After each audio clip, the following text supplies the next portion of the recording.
अस्सलाम वालेकुम वरहमतुल्लाह। उम्मीद है आप तमाम लोग खैरियत से होंगे। ये वाली जो वीडियो है ये हमारी पिछली वीडियो यानी कि आर्गन डायग्राम से कंसर्न्ड है। हमने पिछली वीडियो के अंदर कॉम्प्लेक्स नंबर को किस तरह प्लॉट करना है कार्टेशियन प्लेन पे यानी कि एक्स वाई एक्सिस पे, यह हमने सीखा था। और हमने साथ साथ ये भी सीखा था कि हम एक्स एक्सिस पे हमेशा रियल पार्ट को रिप्रेजेंट करेंगे और वाई एक्सिस पे हमेशा हम इमेजिनरी पार्ट को रिप्रेजेंट करेंगे। हमारे पास जो हमारा कॉम्प्लेक्स नंबर है z, वो एक वेक्टर फॉर्म में रिप्रेजेंट होगा जिसके एट द एंड हम लोग एरो लगा देंगे। हमारे पास चूंकि ये कार्टेशियन प्लेन पर प्लॉट किया गया है तो x प्लस आयोटा y को मैं रिप्रेजेंट कर सकता हूं x कॉमा y की फॉर्म में। एग्जैक्टली हमारे पास एक ऐसा ऑब्जेक्ट जो कि सर्कुलर सिस्टम में मूव कर सकता है, क्योंकि अगर मैं चाहूं तो इस कॉम्प्लेक्स नंबर का सर्कुलर मोशन भी करवा सकता हूं। तो अगर कोई भी ऑब्जेक्ट जो कि सर्कुलर मोशन कर सकता हो तो कार्टेशियन प्लेन में वो कार्टेशियन कोऑर्डिनेट्स के साथ साथ वो पोलर कोऑर्डिनेट्स में भी रिप्रेजेंट किया जा सकता है।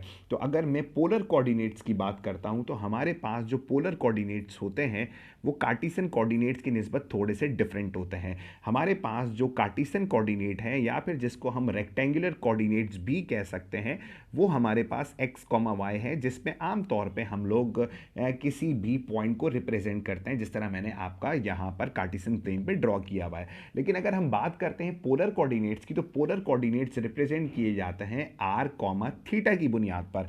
r जो है वो रिप्रेजेंट किया जाता है दैट इज द रेडियस, और सेकेंडली जो थीटा है that will called the argument, और I can say that angle, आप इसको एंगल भी कह सकते हैं या फिर आर्ग्यूमेंट भी कह सकते हैं। बात कर लेते हैं कि हमारे पास जो कॉम्प्लेक्स नंबर है उसकी जो पोलर फॉर्म है वो क्या होती है। देखिएगा जनाब, हमारे पास जो z है that will equals to x plus iota y। Similarly हम ये जानते हैं कि हमारे पास जो पैरामीट्रिक फॉर्म है, parametric form of a circle क्या होती है, that is x is equals to r cos of theta, और सिमिलरली जो हमारे पास y होता है, y बराबर होता है r ऑफ साइन थीटा। तो अगर हम यहाँ पर x और y की जगह पे उनकी वैल्यूज़ को रिप्रेजेंट कर सकें तो ये z किसके इक्वल आ जाएगा, x की जगह पे मैं पुट कर सकता हूँ r raise to the power cos theta plus iota into sine theta, और साथ साथ यहाँ जो r मौजूद था उसको हम यहाँ पर रिप्रेजेंट कर सकते हैं। ऑल दो कि यहाँ पर दोनों जगह पे चूंकि r कॉमन है तो उसको हम कॉमन भी ले सकते हैं। लेकिन फिलहाल अगर बिलफर्स हमारे पास एक ऐसा कॉम्प्लेक्स नंबर है कि जिसकी पावर हमारे पास यहाँ पर बिलफर्स n आ जाएगी तो यहाँ पर भी होल पावर n अप्लाई हो सकती है। तो बहरहाल अगर मैं यहाँ पर r को कॉमन ले लेता हूँ तो मेरे पास बचने वाला है cause of theta plus iota sine theta, और ये बराबर हो गया z के। तो ये जो फॉर्म है this is called the polar form of a complex number, और इसके जो कोऑर्डिनेट्स होते हैं that is r comma theta. ये जो कोऑर्डिनेट्स हैं ये कोऑर्डिनेट्स किसी भी कॉम्प्लेक्स नंबर को ड्रॉ करने के लिए मदद दे सकते हैं। यहाँ पर r तो सिंपली रेडियस हो जाएगा, जबकि जो थीटा है ये आर्ग्यूमेंट होगा, और इस थीटा को फाइंड करने के लिए हमें कार्टेशियन प्लेन के अंदर क्वाड्रेंट वाइज इस थीटा को डिफाइन करना है। तो चले आइए मैं आपको बताता चलूं कि अगर बिलफर्स हमारे पास किसी भी कॉम्प्लेक्स नंबर को अगर हमने उसमें से आर्गुमेंट फाइंड करना है यानी कि थीटा फाइंड करना है तो हम किस तरह फाइंड कर सकते हैं। It is actually really very easy. Suppose that कि अगर मेरे पास कार्टेशियन प्लेन मौजूद है और एक अदद complex number that is x plus iota y, कोई भी कॉम्प्लेक्स नंबर z यहाँ पे मौजूद है, तो सबसे पहले मुझे ये डिसाइड करना होगा कि ये जो मेरा कॉम्प्लेक्स नंबर है इसकी आर्गन डायग्राम इन चारों क्वाड्रेंट्स में से कहाँ ड्रॉ होने वाली है। जहाँ पर भी इसकी फिगर ड्रॉ होगी उसी हिसाब से हमारा आर्ग्यूमेंट यानी कि जो थीटा है वो निकलेगा। सपोज कर लीजिए कि अगर मेरा कोई कॉम्प्लेक्स नंबर फर्स्ट क्वाड्रेंट में ड्रॉ हो रहा है तो मेरा जो थीटा है आर्गूमेंट है that will equals to tangent inverse of y over x। Similarly अगर सपोज कर लीजिए कि मेरा वही यानी कि x प्लस आयोटा y जो कॉम्प्लेक्स नंबर है ये फोर्थ क्वाड्रेंट में ड्रॉ हो रहा है, तो इसके लिए भी हमारे पास जो आर्गुमेंट है वो सेम होने वाला है, that is tangent inverse of y upon x। Similarly अगर मेरे पास सेकेंड क्वाड्रेंट में अगर मेरा कोई कॉम्प्लेक्स नंबर आता है तो हमारे पास उसका जो फार्मूला है वो क्या बनने वाला है, वो बनने वाला है tangent inverse of y upon x plus pi. ठीक है जी।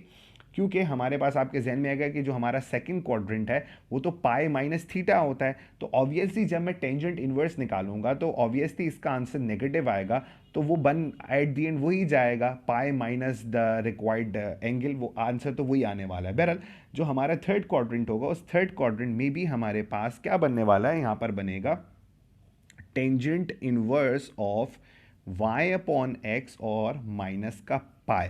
तो अगर मुझे मेरा आर्गुमेंट यानी कि एंगल थीटा निकालना है for completing the polar coordinate, तो मुझे यहाँ पर थीटा निकालने के लिए पहले ये डिसाइड करना होगा कि मेरा जो कॉम्प्लेक्स नंबर है उसकी आर्गन डायग्राम किस क्वाड्रेंट में बनेगी, और उसी को देखते हुए मैं यहाँ पर थीटा के कोई भी फॉर्मूले को अप्लाई कर सकता हूँ, और एट दी एंड मैं अपने इस कॉम्प्लेक्स नंबर यानी कि x प्लस आयटा वाई को कन्वर्ट कर सकता हूँ किस फॉर्म में, उसकी पोलर फॉर्म में। अब थीटा तो मैंने आपके सामने निकाल के बता दिया कि ये फॉर्मूले के जरिए आ सकता है, लेकिन सवाल ये है कि ये जो r है r कैसे निकलेगा। r इज एक्चुअली रेडियस, और रेडियस हम जानते हैं कि रेडियस का मतलब एक्चुअली मॉड्यूलस ऑफ z है, यानी कि जितनी भी इस कॉम्प्लेक्स नंबर की लेंथ होगी वो एक्चुअली वो मेरे रिक्वायर्ड सर्कल का रेडियस बन जाएगा।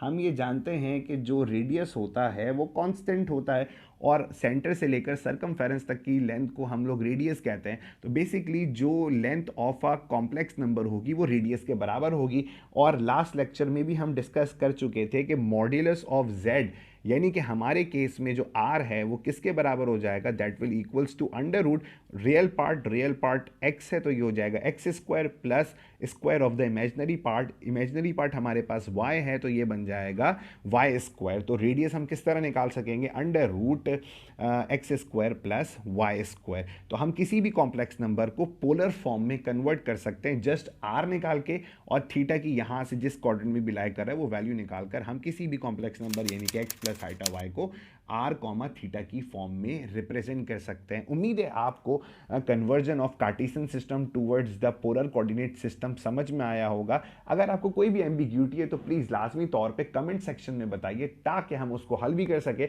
और आने वाली वीडियो के अंदर आपकी किसी भी प्रॉब्लम को हम लोग हल भी पेश कर सकें उसका। तो अगर आपको ये वीडियो पसंद आई हो तो प्लीज़ इसे लाइक करना ना भूलिएगा, और अगर हमारे चैनल पर आप लोग नए हैं तो सब्सक्राइब बटन तो आप लोग दबा ही चुके होंगे। अपना ख्याल रखना। अस्सलाम वालेकुम वरहमतुल्लाह।